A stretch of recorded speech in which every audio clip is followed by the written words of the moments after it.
तेज India live news और मैं हूं आपके साथ रजत। आइए दिखाते हैं दिन भर की कुछ खास छोटी और बड़ी खबरें। जनपद बिजनौर के थाना नूरपुर क्षेत्र में रातों रात चल रहे धड़ल्ले से अवैध खनन पर पुलिस का चला चाबुक। शिकायत के बाद हरकत में आई पुलिस ने मौके से खनन करते हुए 5 ट्रैक्टर, एक लोडर को अपने कब्जे में लिया। बाद में एसडीएम के आदेश के बाद पकड़े गए ट्रैक्टरों को सीज कर दिया है और पुलिस ने खनन माफियाओं को क्षेत्र में खनन न करने की दी चेतावनी।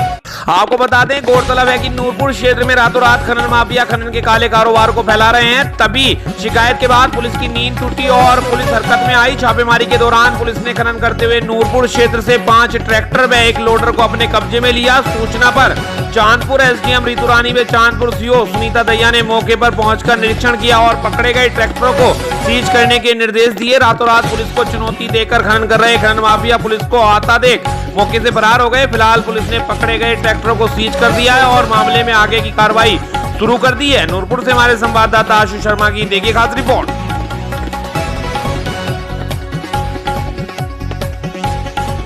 आपको बता दें इस वक्त की खबर जनपद बिजनौर के अफजलगढ़ क्षेत्र से, जहां बोतल से छात्र को पानी पीना पड़ा महंगा। मास्टर ने अपने सहयोगी के साथ छात्र की जमकर पिटाई। जाति सूचक शब्दों का प्रयोग कर विद्यालय से निकाला बाहर और इसके बाद छात्रों ने पुलिस को तहरीर सौंप की मुकदमा दर्ज। दरअसल आपको बता दें, आज समाज पढ़ लिख कर कहां से कहां पहुंच गया, किंतु कुछ लोगों के मन में न तो कानून का खौफ है, न ही उनके अंदर इंसानियत है। आज भी समय समय पर जाति पाति के भेदभाव कर लोग समाज को बांटने का काम कर रहे हैं। वहीं इस संबंध में तमाम कार्रवाई होने के बाद भी लोग बाज नहीं आ रहे हैं। ऐसा ही मामला बिजनौर में फिर प्रकाश में आया है, जिसमें मास्टर की बोतल से पानी पीना छात्र को महंगा पड़ गया। यहाँ तक कि कई लोगों ने उसके साथ मारपीट की है। साथ ही जाति सूचक शब्दों का भी प्रयोग कर उसे स्कूल से बाहर निकाल दिया गया है। आपको बता दें, दरअसल कोतवाली अफजलगढ़ क्षेत्र के गांव सिरवा सूचन स्थित चमनो देवी इंटर कॉलेज में कक्षा 11 व 12 के विद्यार्थियों को विदाई पार्टी कार्यक्रम आयोजित करने हेतु बुलाया गया था, जिसके चलते विद्यार्थियों को धूप में बाहर बैठाया गया, जिसमें कक्षा 11 के छात्र राजकुमार को प्यास लगी, जिसने पास में बेंच पर रखी एक बोतल से पानी पी लिया। आरोप है कि विद्यालय के टीचर योगेंद्र कुमार बोतल से पानी पीने के कारण आग बबूला हो गए तथा छात्र राजकुमार को अपने सहयोगी के साथ डंडे व लात घूंसों से जमकर पीटा। यहाँ तक कि छात्र को लहूलुहान कर दिया। इतना ही नहीं है कहकर कि तूने हमारी बोतल से पानी क्यों पिया बोलते हुए छात्र को जाति सूचक शब्दों का प्रयोग कर विद्यालय से बाहर निकाल दिया। घायल अवस्था में छात्र अपने पिता के साथ कोतवाली अफजलगढ़ पहुंचा, जहां उसने पुलिस को तहरीर सौंप कार्रवाई की मांग की है, जिस पर आरोपी मास्टर के विरुद्ध पुलिस ने संबंधित धाराओं में मुकदमा दर्ज कर कार्रवाई प्रारंभ कर दी है। वहीं विद्यालय के प्रधानाचार्य धीरेन्द्र कुमार का कहना है कि विद्यालय में विदाई पार्टी थी, जिसकी वीडियो आदि बनाते हुए विवाद हुआ है। सभी सनी आरोप निराधार हैं। इस संबंध में पुलिस क्षेत्राधिकारी सर्वम सिंह का कहना है कि छात्र की तहरीर पर मुकदमा दर्ज कर लिया गया है। छात्र का मेडिकल कराकर कार्रवाई की जा रही है। अफजलगढ़ से हमारे संवाददाता अभिनव भार्गव की देखिए खास रिपोर्ट। सर, मेरा नाम राजकुमार है। मैं प्रेमनगर पुखे वाले से और चमनदेव इंटर कॉलेज में पढ़ता हूँ। आज इंटर की फेयरवेल थी, विदाई पार्टी, तो मैं उसमें गया था। तो धूप में बैठा रखा था हमको और धूप तेज़ हो रही थी। मुझे प्यास लगी तो मैं पानी पीने को गया तो नल बाहर था, नल गेट बंद कर रखा था। तो मैंने बोतल उठाई, पानी पीने लगा तो पीछे से मास्टर आए और मेरे लात मार दी। मैं नीचे गिर गया और मुझे बोलने लगे, यानी तूने पानी क्यों पिया इस बोतल से, और मुझे चमार शमार उल्टी सीधी करने लगे मेरे साथ। और 2 और भाई आ गए, उनको भी मारने लगे मुझे और उनके पिताजी को। कौन कौन था मौके पे? ये लड़के जो तुम्हारे साथ आए हैं, ये कौन है?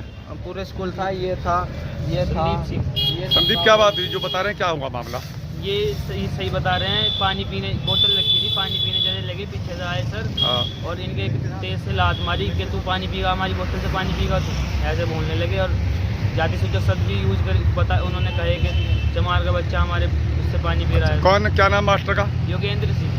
और उनके 2 भाई हैं, उनके 2 भाई का नाम कहते हैं उन्हें, और एक वकील कहते हैं। उनके पिताजी का नाम है राम सिंह। इसके पिताजी कहाँ है लड़के के? लड़के के पिताजी संदीप जी। क्या नाम तुम्हारा? कहाँ के रहने वाले हो? क्या घटना हुई बच्चे के साथ, बताओ। मारा है और क्या पानी अभी यही बता रहे हैं लड़का है, इसी लड़के ने बता रहा मुझे इस बात पर मारा। मैं तो जंगल से आया था जब। अच्छा, तो आप क्या चाहते हो आप?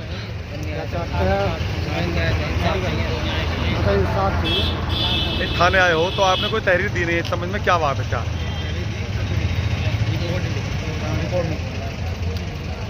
भाई थाने आए हो तो किस लिए आए हो यहाँ? रिपोर्ट लिखवाना है। रिपोर्ट लिखाना आए हो? जी, क्या नाम है आपका और क्या घटना आज मैं है? स्कूल का प्रबंधक हूँ, डॉक्टर योगेंद्र कुमार। ये स्कूल में परीक्षा का कार्यक्रम था, चल रहा है, उसी के चक्कर में बच्चों का इंटरव्यू हमने मना करा था फेयरवेल को। बच्चे जिद करने लगे तो स्कूल में फेयरवेल का आज रविवार का दिन था, इसलिए बच्चों की जिद पे फेयरवेल का प्रोग्राम रख लिया गया था। बच्चे फेयरवेल में प्रोग्राम अपना दे रहे थे, कर रहे थे, तो हमने बच्चों से कहा कि भाई जिन बच्चों पर भी मोबाइल हो वो मोबाइल काउंटर पर जमा करें और जाते टाइम अपना मोबाइल दे जाएँ, जिससे कोई भी वीडियो ना बना सके। एक लड़का साहब उठा, वो फ़ोन पे वीडियो बनाने की कोशिश कर रहा था, उससे फ़ोन छीनना चाहा मेरे छोटे भाई ने, तो वो फ़ोन नहीं दे रहा था। मैं उस बच्चे को ये भी नहीं जानता था कि वो बच्चा है कौन सी कास्ट का। उसके पिताजी भी बड़े सज्जन और बड़े आदमी हैं, मेरे से अक्सर मिलते थे। अब साहब वो बच्चा जब बदतमीजी करने लगा, जिद करने लगा, उससे भी पहले उस बच्चे ने 1-2 बार बदतमीजी करी, हमने उसे अल्टीमेटम देकर छोड़ दिया था, समझा दिया था। कल फिर बदतमीजी, आज फिर बदतमीजी करने लगा बच्चा वो। और जब वो बच्चा बदतमीजी करने लगा तो छोटे वाले ने साहब वो हमारा हाथ पकड़ने लगा, तो उस चक्कर में उसके साथ 1-2 चपत मारे हैं। अच्छा, जो उसके निशान है उसके पीछे भी और आगे भी इतना पीटा गया है? ऐसा कुछ नहीं है, हमने जो मारा हो हमें नहीं पता कैसे, कहाँ से उसने कैसे बनाया। हमने उससे कह दे मैं तो बाहर जा, निकाल दिया हमने। जब वो हमसे पकड़ने लगा 2-4 चपत मारे, हमने निकाल दिया उसे स्कूल से साहब। बस इतनी बात हुई और कोई बात नहीं। चमनो देवी इंटर कॉलेज में ये राजकुमार पुत्र डालचंद छात्र है, उसने एक प्रिंसिपल के मेज पर रखा हुआ पानी पी लिया। उसी बात को लेकर के उसकी काफ़ी पिटाई की है, जो मैंने चोटें भी देखी हैं, उसके पैरों पर डंडों के निशान देखे हैं। और अगर इस तरह की घटना उसने को लेकर के उसने प्रार्थना पत्र थाना अफजलगढ़ में दिया है। यदि इस तरह की घटनाएं हमारे क्षेत्र में भी अगर होती हैं तो इन घटनाओं पर हमारा समाज और हमारी पार्टी इस पर संज्ञान लेगी और तुरंत वरिष्ठ अधिकारियों से मिलकर इस पर उच्च कार्रवाई कराने की मांग करेंगे। आज थाना अफजलगढ़ पर राजकुमार पुत्र डालचंद निवासी प्रेमनगर पुखेवाला थाना रेहड़ ने सूचना दिया कि वह थाना क्षेत्र स्थित चमनो देवी इंटर कॉलेज में कक्षा 11 का छात्र है और आज कॉलेज में फेयरवेल पार्टी थी जिसमें वह शामिल हुआ था। पार्टी के दौरान बेंच पर रखी पानी की बोतल से पानी पीने के कारण प्रिंसिपल योगेंद्र एवं उसके भाई द्वारा बुरी तरह से मारा पीटा गया। वह गाली गलौज किया गया तथा आपत्तिजनक शब्दों का उपयोग किया गया और कॉलेज से भगा दिया गया। इस सूचना पर थाना अफजलगढ़ पर सुसंगत धाराओं में तत्काल अभियोग पंजीकृत करके इसकी विवेचना क्षेत्राधिकारी अफजलगढ़ द्वारा की जा रही है। शीघ्र ही इसमें विवेचनात्मक कार्रवाई करते हुए अग्रिम कार्रवाई पूर्ण की जाएगी।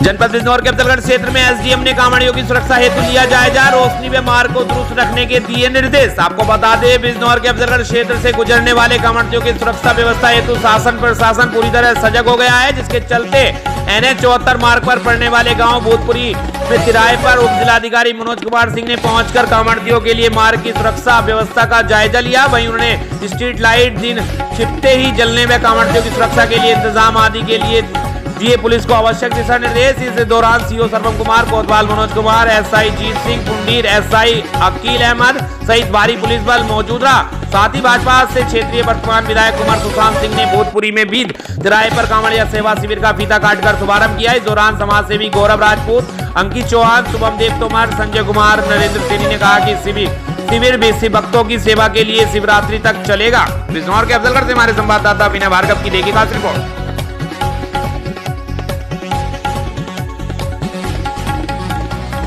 आपको बता दें, इस वक्त की बड़ी खबर उत्तर प्रदेश के जनपद बिजनौर के थाना नगीना देहात क्षेत्र से, जहां तेज रफ्तार कार बेकाबू घर में घुस गई। घर के गेट पर खड़े 2 मासूम बच्चों की दर्दनाक मौत हो गई और अन्य 2 लोग गंभीर रूप से घायल हो गए हैं। घायलों को CSC में भर्ती करा दिया गया है और दोनों बच्चों के शवों को पोस्टमार्टम के लिए जिला अस्पताल भिजवा दिया गया है। तो वहीं घटना से परिजनों का रो रो कर बुरा हाल है। आपको बता दें, दरअसल जनपद बिजनौर के थाना नगीना देहात क्षेत्रांतर्गत रायपुर कोटद्वार मार्ग पर ग्राम लालवाला के निवासी मनीराम के मकान से तेज रफ्तार बेकाबू कार टकराकर घर में घुस गई। घर के दरवाजे पर खड़े 2 मासूम बच्चे मानवी और संस्कार पुत्र मनीराम को रौंद दिया, जिसमें दोनों मासूम बच्चों की मौके पर ही दर्दनाक मौत हो गई है और पास में खड़े बच्चों के पिता मनीराम और राजा गंभीर रूप से घायल हो गए हैं। सूचना पर पहुंची स्थानीय पुलिस ने लोगों की मदद से घायलों को सीएचसी में भर्ती कराया और दोनों मृतक बच्चों के शवों का पंचनामा भरकर पोस्टमार्टम के लिए जिला अस्पताल बिजनौर भिजवा दिया है और कार को कब्जे में लेकर अन्य विधिक कार्रवाई की जा रही है।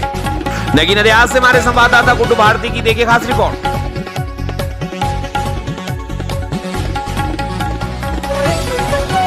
आपको बता दें इस वक्त की अगली खबर उत्तर प्रदेश के जनपद बदायूं से, जहां दिव्यांग युवक को दबंगों ने दुकान में घुसकर पीटा, दिव्यांग हुआ घायल। आपको बता दें रविवार को जनपद बदायूं के थाना जरीफ नगर क्षेत्र के गांव सोना शिवारक निवासी दिव्यांग युवक किशन पाल पुत्र मुसेराम गरीब परिवार का है, एक अपनी सिलाई की दुकान खोलकर बैठा था, जिसमें दबंगों ने घुसकर गाली गलौज देना शुरू कर दिया। किशन पाल ने दबंगों से गाली गलौज का विरोध किया तो दबंग लाठी डंडे लेकर किशन पाल पर टूट पड़े। चीख पुकार सुनकर किशन पाल के परिजन पिता मुसेराम, भतीजा राहुल, पुत्र प्यारेलाल बचाने आए तो दबंगों ने उनके साथ भी लाठी डंडों से मारपीट की, जिसमें प्रार्थी पीड़ित के हाथ में चोट, प्रार्थी पीड़ित के पिता के सिर में भी चोट आई है, प्रार्थी पीड़ित के भतीजे की आंख के ऊपर खुली चोट आई है। उपरोक्त लोगों ने प्रार्थी की पत्नी काजल के साथ भी मारपीट की, जिसमें प्रार्थी की पत्नी के हाथ में चोट आई और घायल को पीड़ित ने घायलों के साथ थाना जरीफ नगर पहुंचकर दबंग आरोपियों के खिलाफ तहरीर दी है। पीड़ित ने आरोपियों के खिलाफ कार्रवाई करने की पुलिस से गुहार लगाई है। अब देखना होगा इस मामले में पुलिस द्वारा क्या कार्रवाई की जाएगी। जनपद बदायूं से हमारे संवाददाता सोमवीर सिंह की देखिए खास रिपोर्ट।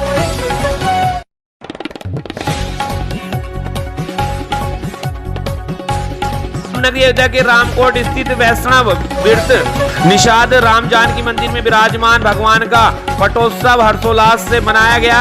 यह भगवान राम जानकी का 41वां पटोत्सव था। सन 1982 फाल्गुन कृष्ण पक्ष षष्ठी तिथि पर महंत रामदास महाराज द्वारा मंदिर में भगवान की प्राण प्रतिष्ठा की गई। तब से प्रतिवर्ष भगवान का पटोत्सव मनाया जा रहा है। उसी परिप्रेक्ष्य में इस वर्ष भी महोत्सव मनाया गया। सर्वप्रथम रविवार को प्रातःकाल मंदिर के गर्भगृह में विराजमान भगवान राम जानकी का वैदिक मंत्रोच्चार संग पंचामृत और सुगंधित औषधियों से अभिषेक पूजन हुआ। उसके बाद ठाकुर जी को नवीन वस्त्र धारण कराकर दिव्य श्रृंगार किया गया। तत्पश्चात विधित व्यंजनों का भोग लगाकर महाआरती उतारी गई। संत महंत और भक्तगणों को भगवान के पटोत्सव का प्रसाद ग्रहण कराया गया। अयोध्या से हमारे संवाददाता नौशाद आलम की देखिए खास रिपोर्ट। आज फागुन कृष्ण पक्ष की तिथि के दिन ही भगवान का यहाँ पराकोत्सव हुआ था, प्राण प्रतिष्ठा हुई थी। इसी के उपलक्ष्य में आज विगत वर्षों की भांति भंडारा का आयोजन किया गया, जिसमें अयोध्या के तमाम साधु संतों को निमंत्रित किया गया। जैसे छोटी छावनी के महंत कमलेन्द्र दास जी महाराज, ऐसे ऐसे नामी गिरामी हस्ती जो अयोध्या की हैं वो सब इनवाइट रहे। सबको निमंत्रण पत्र गया था, सब लोग आए, भोजन प्रसाद लिए, बढ़िया कार्यक्रम हुआ। बता दें अयोध्या स्थित श्री मिथिला सत्संग भवन रामकोट का उत्तराधिकारी महंत ओम प्रकाश दास महाराज को नियुक्त किया गया। रविवार को मंदिर में महंताई समारोह का आयोजन हुआ। समारोह में अयोध्या के संत महंत और धर्माचार्यों ने कंठी चादर तिलक देकर उन्हें उत्तराधिकारी महंत की मान्यता प्रदान की। इस मौके पर मिथिला सत्संग भवन के वर्तमान महंत योगीराज महामंडलेश्वर स्वामी रामेश्वर दास बापू महाराज ने कहा कि उन्हें एक योग्य उत्तराधिकारी की तलाश थी, वह अब जाकर पूरी हुई है। उन्हें ओम प्रकाश दास नाम के योग्य उत्तराधिकारी मिल गए हैं, जिनकी संत महंत व धर्माचार्यों की उपस्थिति में ताजपोशी हुई। उन्होंने बताया कि महंती समारोह में दशरथ महल के बिंदुकाचार्य महंत देवेंद्र प्रसाद आचार्य महाराज जी की अध्यक्षता में संपन्न हुआ। नवनियुक्त उत्तराधिकारी महंत ओम प्रकाश दास महाराज ने कहा कि उन्हें आश्रम के उत्तराधिकारी महंत की बागडोर सौंपी गई है। वह मठ का कुशल संचालन व सर्वांगीण विकास करेंगे। मंदिर में गौ संत विद्यार्थी एवं अतिथि सेवा सुचारू रूप से चलती रहेगी। हमेशा पद और मंदिर की गरिमा बनाकर चलेंगे। ऐसा कोई कार्य नहीं करेंगे जिससे मंदिर की प्रतिष्ठा पर आंच आए। अंत में योगीराज महामंडलेश्वर स्वामी रामेश्वर दास बापू ने आए हुए संत महंत धर्माचार्यों का स्वागत सत्कार किया। अयोध्या से हमारे संवाददाता नौशाद आलम की देखिए खास रिपोर्ट। और महाराज जी ने स्वेच्छा से अपने महंताई दिए। नई जिम्मेदारी तो पहले से अपने निभाते रहेंगे उनकी सेवा में। संत महंत आए हैं। बहुत दूर से आए, पूरा अयोध्या से आए महंत लोग। 500 महंतों के भंडारा है। साहब आप बता दिए कौन सा यह स्थान मिथिला सत्संग भवन है जो रामकोट अयोध्या में स्थित है। यहाँ आज जो है महंतई जो है ओम प्रकाश दास जी को मिली है। ठीक, महंत ओम प्रकाश दास जी ने जो है मिथिला सत्संग भवन को बनवाने के लिए बहुत ज़्यादा मेहनत किया है। ठीक, इस मंदिर को जीर्णोद्धार करने के लिए। बस अपना नाम बता दीजिए। मेरा नाम शिवाकांत द्विवेदी है। मैं मिथिला सत्संग भवन का एडवोकेट हूँ।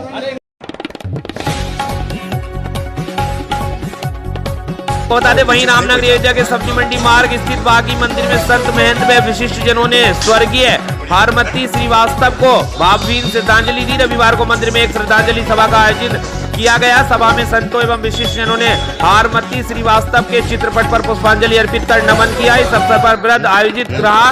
भंडारे में बड़ी संख्या में संत महंत ब्राह्मण विशिष्ट जन वेद पाठी छात्रों ने भोज ग्रहण किया। अंत में स्वर्गीय हारमती श्रीवास्तव के पुत्र विकास श्रीवास्तव ने आए संत महंतों ब्राह्मण वेद पाठी छात्रों का स्वागत सत्कार कर दक्षिणा वस्त्र भेंट किया। इस मौके पर विकास श्रीवास्तव ने कहा कि उन्होंने अपनी माता को पुष्पांजलि अर्पित कर नमन किया है जो अब इस दुनिया में नहीं है, लेकिन उनकी यश कीर्ति और आशीर्वाद सदैव हमारे परिवार के ऊपर बना रहेगा। इस अवसर पर स्वर्गीय श्रीवास्तव के सुपुत्र पवन श्रीवास्तव व विशाल श्रीवास्तव भी मौजूद रहे।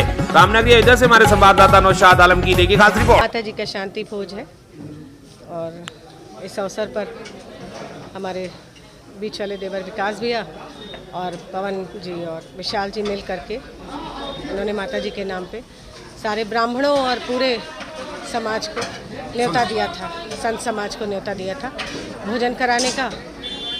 और इस पुण्य के भागीदार माता जी के आशीर्वाद से ये सारे लोग रहे और परिवार हमारा खुश रहे, खुशहाल रहे। और क्या चाहिए, पूर्वजों का आशीर्वाद जब साथ रहता है तो आगे भी बढ़ते हैं सभी अच्छे से। बस उनका आशीर्वाद सदैव बना रहे। मेरा नाम शिप्रा है। माता जी का श्रीमती हारमती श्रीवास्तव नाम था उनका।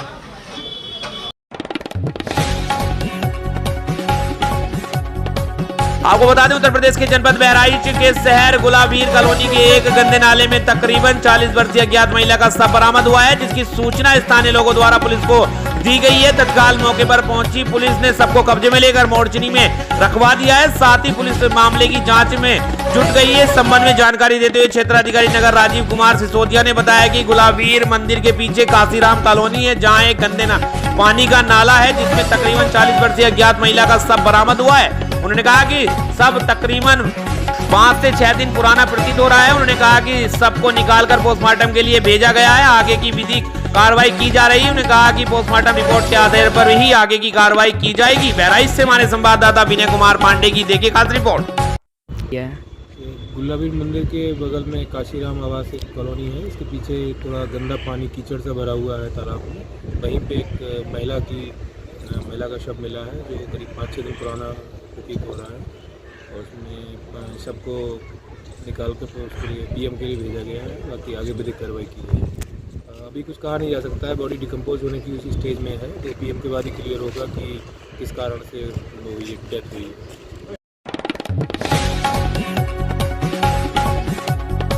तो बता दें उत्तर प्रदेश के जनपद झांसी के मऊरानीपुर कोतवाली क्षेत्र में एक शराबी पति द्वारा अपनी ही पत्नी को छत से नीचे फेंक दिया गया, जिसमें वह गंभीर रूप से घायल हो गई है। वही घटना की सूचना पर पहुंचे परिजन और पुलिस ने सामुदायिक स्वास्थ्य केंद्र में भर्ती कराया, जहां से हालत गंभीर होने पर उसे झांसी रेफर कर दिया गया है। वहीं घायल विवाहिता के परिजनों ने ससुराल जनों और पति पर गंभीर आरोप लगाए हैं। आपको बता दें मामला मऊरानीपुर कोतवाली क्षेत्र के नदी पार मोदी एजेंसी के पास का है, जहां रहने वाली रश्मि पत्नी उदय श्रीवास ने बताया कि उसकी शादी के बाद उसके पति आए दिन शराब पीकर उसके साथ मारपीट करता है। विगत दिवस भी उसके साथ शराब के नशे में धुत होकर पति उदय द्वारा छत से नीचे फेंक दिया गया और उसे जान से मारने का प्रयास किया गया, जिससे वह गंभीर रूप से घायल हो गई। वहीं परिजनों को सूचना मिली तो मौके पर पहुंचे परिजनों द्वारा उसे सामुदायिक स्वास्थ्य केंद्र लाया गया, जहां से चिकित्सकों ने झांसी रेफर कर दिया है। पीड़िता द्वारा कोतवाली प्रभारी को प्रार्थना पत्र देकर कानूनी कार्रवाई किए जाने की मांग की गई है।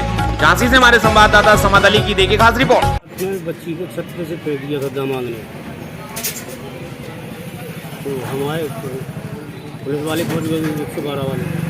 पुलिस वालों ने सूचना दी, हमको फ़ोन लगाया, मोहल्ला वालों ने फ़ोन नंबर दे दिया। मऊरानीपुर की बात है, तो अस्पताल ले आए मऊरानीपुर। तो डॉक्टरों ने क्या कहा? उन्होंने झांसी के लिए रेफर कर दिया है मौरानीपुर वालों ने। झांसी ले गया, झांसी में इलाज करवाया, फिर वहाँ से ले जा पट्टी बांध दी, प्लास्टर कर दिया। अभी तक कोई कार्रवाई नहीं की गई है? 7 दिन आए हैं मौरानीपुर।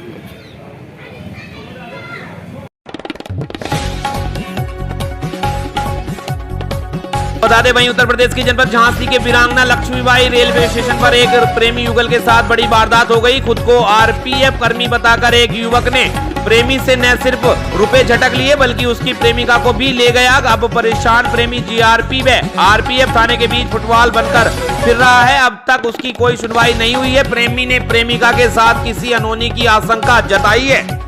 आपको बता दें यूपी के उन्नाव जिले के ग्राम मीरकपुर निवासी मोहित दुबे ने बताया कि वह गांव की लड़की से प्रेम करता था। 3 फरवरी को वह लड़की को लेकर निकल आया। कुछ दिन लखनऊ रहने के बाद वह 11 फरवरी को झांसी स्टेशन आया, जहां दोनों वेटिंग रूम में बैठे थे। तभी दोपहर लगभग 3 बजे एक युवक सादे कपड़ों में आया और खुद को आरपीएफ कर्मी बताकर उसे डराया कि तुम लोग भागकर आए हो, वह दोनों लोग जेल भेज देगा, जिससे वह डर गए। आरोप है कि मामला रफा दफा करने के नाम पर उसने 25,000 रुपए, मोबाइल फोन आदि ले लिया। लड़की से बात करने के दौरान वह लड़की को लेकर अचानक गायब हो गया। इसके बाद से लड़की का कोई पता नहीं चला। पीड़ित प्रेमी फिलहाल जीआरपी व आरपीएफ के चक्कर लगा रहा है, लेकिन अब तक कोई कार्रवाई नहीं की गई है। झांसी से हमारे संवाददाता समद अली की देखिए खास रिपोर्ट। मैं जिससे शादी करना चाह रहा था मैम, वो मेरे साथ आई थी मैम। हम लोग गांव से सब निकल आए थे मैम, और उसके बाद में मैं यहाँ झांसी आया मैम।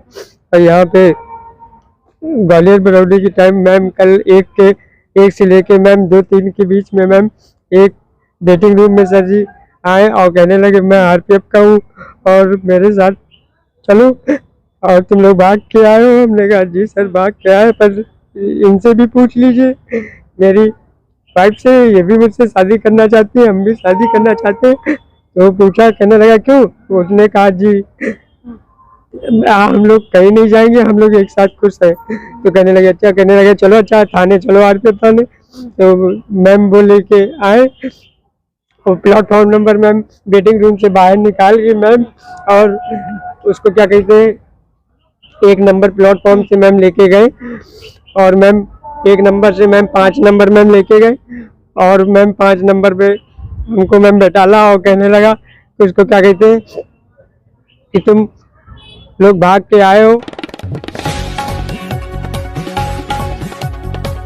बता दें उत्तर प्रदेश के जनपद झांसी के मौरानीपुर कोतवाली क्षेत्र में चोरों ने मंदिर को बनाया निशाना। चोरों के फुटेज सीसीटीवी कैमरे में हुए कैद। आपको बता दें झांसी के मौरानीपुर कोतवाली क्षेत्र में इन दिनों चोरों की धमाचौकड़ी जारी है। क्षेत्र में आए दिन चोर घरों को निशाना बना रहे हैं, लेकिन अब तक चोरों की नजर धार्मिक स्थलों पर भी पड़ गई है। आपको बता दें जानकारी के अनुसार मौरानीपुर थाना क्षेत्र के राजेश श्रीवास ने प्रार्थना पत्र देकर बताया कि वह नदी पार कटरा स्थित मंदिर में पुजारी हैं, जहां रविवार की रात चोरों ने काली माता मंदिर से बीती रात पीतल का लगभग 1 दर्जन घंटा चोरी कर लिया है। वहीं पूरी घटना का वीडियो मंदिर में लगे कैमरे में कैद हो गया है। सुबह जानकारी होने के बाद श्रद्धालुओं में आक्रोश व्याप्त हो गया। श्रद्धालुओं की भीड़ मंदिर परिसर के बाहर एकत्र हो गई। वहीं चोरी की जानकारी होते ही स्थानीय पुलिस मौके पर पहुंच गई और मामले की जांच पड़ताल में जुट गई है। झांसी के मौरानीपुर कोतवाली क्षेत्र से हमारे संवाददाता समद अली की देखिए खास रिपोर्ट।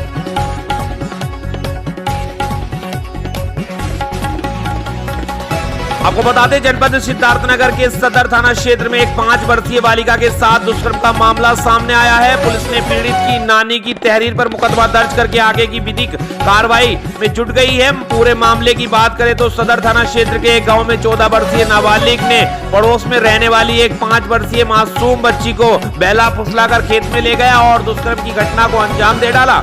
इसके बाद बच्ची घर पहुंची और अपनी नानी को पूरे मामले की जानकारी दी। बच्ची बचपन से अपनी नानी के साथ यहाँ रहती है। उसके माता पिता दूसरे जिले में जीवन यापन के लिए रहते हैं। इस मामले को लेकर पीड़िता की नानी ने पुलिस को तहरीर देकर कार्रवाई की मांग की है। वहीं पुलिस अधिकारी मामले की जानकारी होने पर घटनास्थल पर पहुंचे और लोगों से पूरे मामले की जानकारी ली।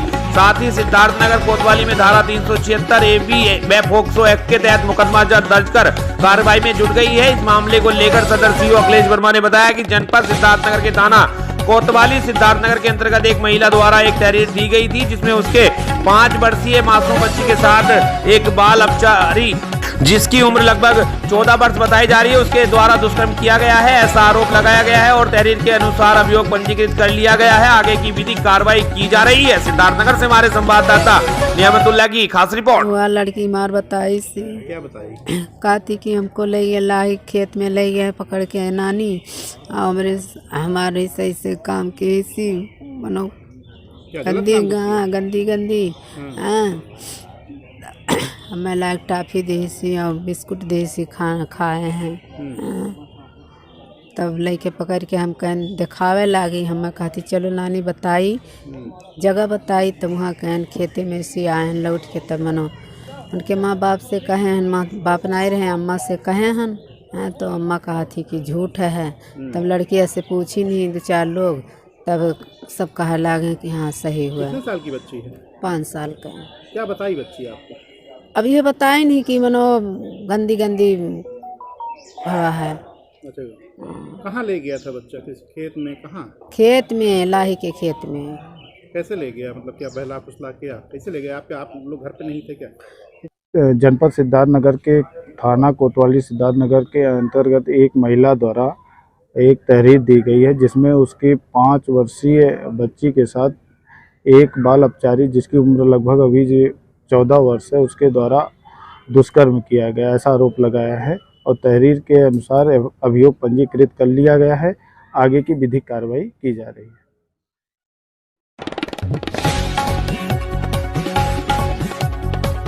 उत्तर प्रदेश के जनपद सिद्धार्थनगर के नगर पंचायत बिस्कोर के चेयरमैन प्रत्याशी राजेश अवस्थी उर्फ कालिया बाबा ने सामूहिक विवाह को लेकर अपने कार्यालय पर एक बैठक की, जिसमें राजेश अवस्थी उर्फ कालिया बाबा ने अपने समर्थकों के साथ सामूहिक विवाह को लेकर चर्चा की। अवस्थी का कहना है कि नगर पंचायत बिस्कोर के जो भी गरीब असहाय लोग हैं और जिनके पास कोई व्यवस्था नहीं है बच्चों की शादी के लिए, उन गरीबों की बच्चियों का शादी मैं कराऊंगा। वह उनके लिए हमारी टीम द्वारा सामूहिक विवाह कार्यक्रम करने के लिए बैठक की गई है, जिसमें 11 विवाह करवाए जाएंगे। नगर पंचायत बिस्कोर के जो गरीब हैं वो हमसे आकर मिले, अपना नाम दर्ज करा लें ताकि समान उसी हिसाब से मंगा लूं। शादी में जो भी लागत लगेगी पूरी व्यवस्था की जाएगी। ऐसे तमाम सराहनीय कार्य राजेश अवस्थी करते आए हैं, क्षेत्र में उनकी काफी चर्चा है। वहीं नगर पंचायत में भावी चेयरमैन प्रत्याशी के रूप में राजेश अवस्थी की चारों तरफ प्रशंसा देखने को मिलती है, जो लगातार क्षेत्रों में गरीबों के साथ उनके हर समस्या के आगे रहते हैं। सिद्धार्थनगर से हमारे संवाददाता नियामतुल्लाह की देखिए खास रिपोर्ट। कहना है कि हम लोग पूरी तैयारी कर लिए हैं और अभी कुछ लोगों से हम लोग फेसबुक द्वारा बता भी रहे हैं कि अपना बुकिंग करा लें। हम लोग से मिलकर संपर्क करके और 9 मार्च को शादी करवाने का निर्णय हम लोग किए। 9 मार्च को शादी होगा और हिंदू बिरादरी का तो रात में बारात टिकेगा, सुबह विदाई है, और मुस्लिम भाइयों का है कि दिन भरवा उनका प्लान होगा। अलग अलग हिंदुओं का होगा काली मंदिर पर और इन लोगों का होगा स्कूल के सामने, बहुत बड़ा बाउंड्री है, वहाँ पे करवाएंगे। तो जो शादी का व्यवस्था किया गया है तो उसका कुछ है कि मैंने कितने लोगों की शादी की योजना बनाई गई है? हम लोग तो उसे 11 बनाए हैं, लेकिन 1-2-4 बढ़ भी जाएंगे तो कोई दिक्कत नहीं है। अगर 11 तो हम लोग कहें 11 इस साल हम लोग 11 कराएंगे। हमारे अभी आए थे अनिल भाई चंडीगढ़ से, तो भी पूरा सामान का जायजा लिए, एक से एक बढ़िया सामान, अच्छा से अच्छा सामान देना है कि कोई ना रहे। बाकी हम लोग चंडीगढ़ से ही मदद कर रहे हैं पूरा हम लोगों का, तो सब लोग आएंगे भी शादी में, हम बुलाए हैं और यही निर्णय किए हैं कि शादी होली की 1 दिन बाद रखा जाएगा, उसी दिन होगा 9 मार्च के दिन। 9 मार्च के दिन आप लोग 11 जोड़ी शादी का जो है व्यवस्था किए हैं? जी। तो क्या उसमें जो है किसी पार्टी स्तर से आप लोगों को कोई अनुदान मिलता है? नहीं, पार्टी स्तर से नहीं, हमारे पास 2-4 हित मित्र हैं जो हमारे साथी समर्थक, वही लोग करें। सबसे ज़्यादा योगदान एक हमारे अनीस भाई हैं, उनका रहता है।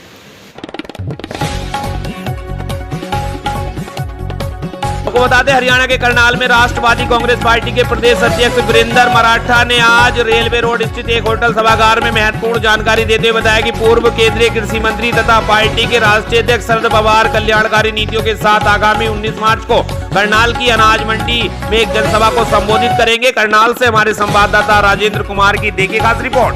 करके आदमी काम नहीं करे, उसके कारण है 19 मार्च को करनाल की नई अनाज मंडी में एक बहुत बड़ी जनसभा राष्ट्रवादी महासम्मेलन के नाम से होने जा रही है, जिसमें माननीय शरद पवार जी मुख्य अतिथि भी होंगे और मुख्य वक्ता भी होंगे। और मैं आपके ध्यान में एक बात और लाना चाहूँगा कि आने वाला समय है जो है देश की राजनीति शरद पवार जी के चारों तरफ भी घूमने जा रही है। इस बात का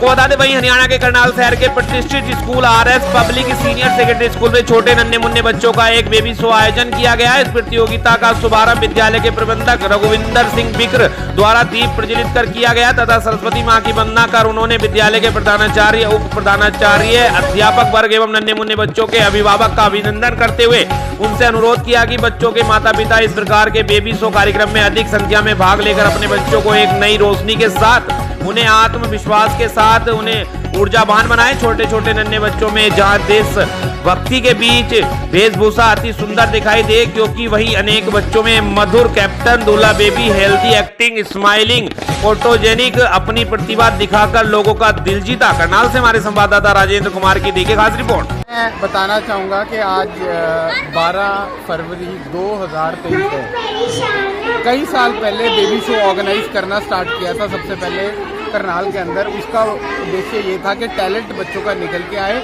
और एक ऐसा प्लेटफॉर्म मिले जिसपे एक छोटा बच्चा, जो बहुत छोटा बच्चा है, एक बेबी शो बड़े शहरों में इवेंट होता था, हमारे जैसे शहरों में नहीं था। तो ये इवेंट में करनाल में हम लेके आए थे। वो इतना इवेंट पॉपुलर हो गया था। कोविड जब स्टार्ट हुआ वो इवेंट नहीं हुआ उसमें। कोविड के बाद ये पहला इवेंट है और आप रश देख सकते हैं, 250 से ज़्यादा ऊपर